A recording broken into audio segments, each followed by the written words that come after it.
Tonight on AMC, Talking Dead returns with an all-that-new Sunday, February 15th, Season 5 Episode 10, and we have our weekly recap below. On tonight's episode, the theme episode of The Walking Dead is discussed with guest stars Lauren Cohan, Seth Gilliam and Robin Lord Taylor. Talking Dead features host Chris Hardwick, who also hosted Talking Bad. Chris spends time with fans, actors, producers and TV enthusiasts, recapping tonight's The Walking Dead episode, and taking questions and comments from viewers. Fans may continue to engage with the after-show following the on-air conclusion, online, at amc.com for more videos, weekly polls and photo galleries of the guests featured on the series. On the last episode, joining host Chris Hardwick's guest was Greg Nicotero, who is known for being a special makeup effects creator. Did you watch the last episode? If you missed it, we have a full and detailed recap right here for you. Tonight on Talking Dead, as per the AMC synopsis, joining host Chris Hardwick is Lauren Cohan, Seth Gilliam and Robin Lord Taylor. Talking Dead airs tonight, at 10 p.m. ET on AMC after The Walking Dead. While you wait for the recap, Celeb Dirty Laundry offers a live recap of tonight's The Walking Dead Season 5 Episode 10, them right here. Tonight's episode begins now. Refresh page often to get the most current updates. Talking Dead starts now. Robin Lord Taylor, Penguin from Gotham, Lauren Cohan, Maggie, and Seth Gilliam, further Gabriel, are the guests. Chris Hardwick says this was a good Maggie episode and asks if she's at rock bottom. Maggie says it's a hard one for all of them. Chris says Maggie was getting crap for not dealing with the loss of Beth. She says this episode shows the fallout when someone makes a bad decision. She says it was all about remorse. Chris says no one has a ton of time to stop and grieve because of the survival issues.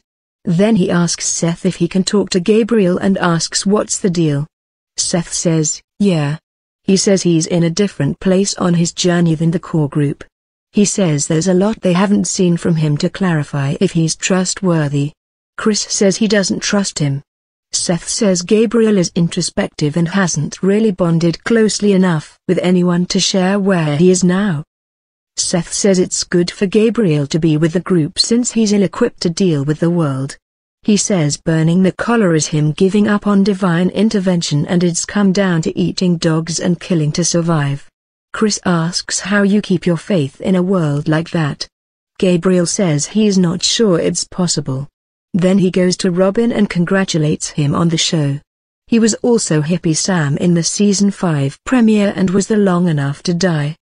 Chris shows a photo of him and Robin says he would do anything to be part of his show. He says he did all his stuff in Season 4 and then he got Rick's watch and was asking what it meant and if he got to come back. He says he was happy to come back even though he didn't have a line. Chris asks what his line would have been. Robin says, "Save me, Rick." Seth says you could see it in his eyes and Chris says you come back, get cracked on the head and then back to Gotham. Robin says Maggie's harsh attitude didn't surprise him because she's had so much loss. He says it was a powerful moment and made him identify with Maggie. Chris talks about the parallels between Maggie and Sasha. Lauren says she felt like Maggie and Sasha both gave up but did it in different ways. It's time for the in memoriam of who died. Kidnapped Walker. Leave Maggie alone Walker. Lethargic Bun Walker. Have a nice trip Walkers. Receding hairline Walker. Pack of dogs. There's a note saying no actual dogs were eaten in the filming of this episode and says it's about people eating people. Sonqua Martin Green says when Maggie woke Sasha to go out for the sunrise it was such a human moment. She says Maggie is the only one that could help Sasha to pull her out. She says her link to the past has been severed, Tyrese, and also her link to the future, Bob. Chris asks what it meant when Sasha went rogue on the bridge. Maggie says it seemed like she needed to take control of the situation and says it shook the group out of this malaise. She says it was the wrong choice because it endangered them but helped them by making them fight. Robin says if Sasha had gotten someone killed it would be like when they found out that Carol killed people at the prison, They might kick her out of the group. Chris says it feels like she's trying to push them to push her away. Lawrence says they won't let her because they came too far and lost too many. They ask about Seth and him having to wear the black in the Georgia heat. He says he was sweating like a hostage and it makes him feel like he's paying penance. Seth says Gabriel started losing pieces of the outfit on the road like the jacket. Chris says that was a great answer to a dumb question. Then he brings up the dogs and says he didn't expect Sasha to kill them off. Lawrence says they cast them based on chemistry. She says they were adorable dogs and her dog almost made the cut for the scene but he's white, and she says they make them look mangy with BBQ sauce, but she found out it wouldn't come out of the fur for 3 weeks. Then Lawrence says they can make the dogs growl by saying German phrases. She says they ate veggie sausage and lamb, then jokes that they had a menu and they got to pick which dog to eat. They get a call for Robin asking if Sam would come back as a walker. Robin says of course he would, but since Terminus burned down he'd be a crispy walker. Lawrence says his head is in her bag. Now it's time for the live quiz. Scroll to the bottom for the answers. Number 1. What did Daryl eat at the beginning of the episode? Millipede, slug or worm? Number 2. Before Abraham slapped the bottle of water away, what did Eugene say? Quality assurance, quality control or bottoms up? Number 3. What name was on the dog collar? Fido's, Buddy or Duke? Andrew Lincoln says he loves the "We Are the Walking Dead" speech, and says it was powerful and simple. He says Rick doesn't really disclose personal information but realized they were desperate. He says he wanted to really see Rick strip off his skin and be raw. The poll question is if Rick is the best or worst motivational speaker ever. Lawrence says it was a great speech. It's 91% for best speaker. The live audience claps but isn't sure. Chris asks what they thought about the speech. Chris asks if Gabriel became part of the group when he helped hold the barn door. Seth says he was just trying to save his life and was one of the last to go help. Chris asks if he's a coward. Seth says Gabriel has a lot of cowardly qualities and would always protect himself. He says he's an escape artist, but since there was nowhere to go, he pitched in. Chris says he wants to know Gabriel's backstory. Chris mentions slamming the trunk on the walker then trying to get back in. Lawrence says she looked like Beth and reminded Maggie of when Beth was taken. She says there was a lot of symbolism in the episode. She picks up the music box and opens it and says the little ballerina was Beth to her. She says Beth wasn't a helpless character but was made helpless because they didn't get to her. Robin says she was the nicest walker in the whole episode. Robin says it was an amazing moment because Maggie just stepped away from the trunk to process it. Chris asks how Seth acclimated to the cast. He says he got an apartment as far away from everyone else as he could. He says he power watched all the prior seasons of the show before he came down and wanted to play with the character isolation and wanted their interactions to be new and he wanted them to know as little as they could about him.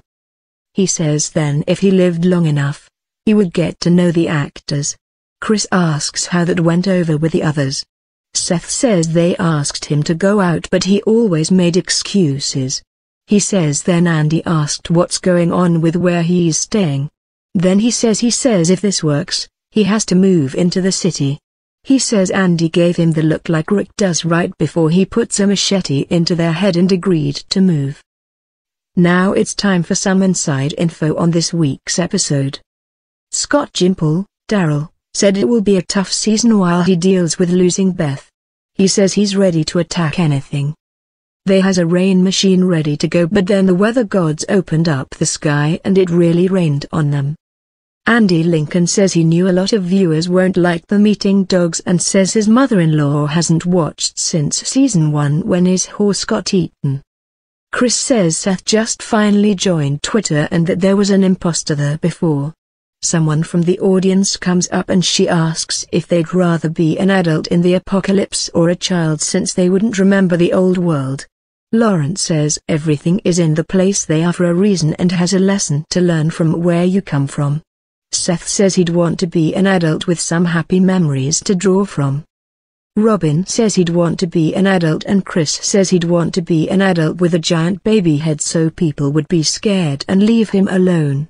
The questioner says she'd rather be a child growing up learning the survival skills as she goes. Chris gets her to eat a worm, then he eats one too. Robin takes one and eats it too, looks like they're gummy worms. They talk about Daryl going off to smoke and hurting himself. Chris says seeing Daryl cry probably set off a lot of women's ovaries. Robin says it was sweet when Carol kissed Daryl on the head, but part of him wants them to get together. Chris says he does too. Chris says a ton of tweets were all about Carol and Daryl. Robin says a kiss on the forehead is not good, but Chris says it was a gateway kiss. Chris asks Robin about sipping the water in the road. Robin says if he owed Rick a solid, Sam would have done it. Chris says of anyone in the group, it seems like you'd want Eugene to be the one to drink it. We see a behind-the-scenes shot with the bridge walkers. Denise Huth says this scene is different because everyone is down. Stephen Young, Glenn, says they're all hungry and thirsty and they came up with the ravine plan. The stunt coordinator says they made it as safe as possible with pads. Denise says this is a great episode if you've never seen the show before since it's all about surviving and having just each other. Chris says Denise will be on the couch later this season. Next poll question is about Aaron and first impressions. Seems nice or polite cannibal? Robin says polite cannibal. 81% say polite cannibal and they agree you can't trust anyone in this world. Lawrence says Maggie is ultra suspicious but says they'll hear him out. Chris says you have to trust some people in order to survive. He asks why Gabriel apologized to God and Seth says because he turned his back on God. Chris asks if he thinks Gabriel made God cry. Seth says he thinks rain is a sign that God cares. He says the rain came when they needed it. Chris says it's another good answer which makes him trust him less. He asks Seth what he's hiding. Then they have a Twitter question for how Penguin would take out a walker. He says he would make friends with Abraham and get him to do it. He says he would do essentially what Eugene did. Chris has Lauren's new action figure then twists her legs and breaks them. He says it looks just like her. Lauren looks at it and says, "Mom?" Next up is a sneak peek at next week's episode. We see Aaron in the barn and Rick asking how many people are out there. He says he has a flare gun to signal people. Aaron asks if it matters and Rick says it does. Aaron says it matters how many are actually out there but it doesn't matter how many he tells him. Aaron says no matter what number he says, 8, 32 or 444, Rick won't trust him. Chris asks what's in store for Aaron. Robin says he likes Carol rolling her eyes like she just wants to waste him already. Chris says he might be okay because every character can't be despicable. Lawrence says he's wrong, then says she's kidding. She and Seth whisper and he says she should not tell them that. Lawrence says they've seen them at a really low point and there may be hope in the distance. Chris asks if there's hope and she says number. Chris says we are the talking dead then asks if Gabriel will ever step up. Seth says he thinks him spending time with the group will make him more capable. He says the question is whether he wants to survive. Lawrence says what keeps Maggie going is the possibility of a safe place and that they still have Judith. Robin says she has to.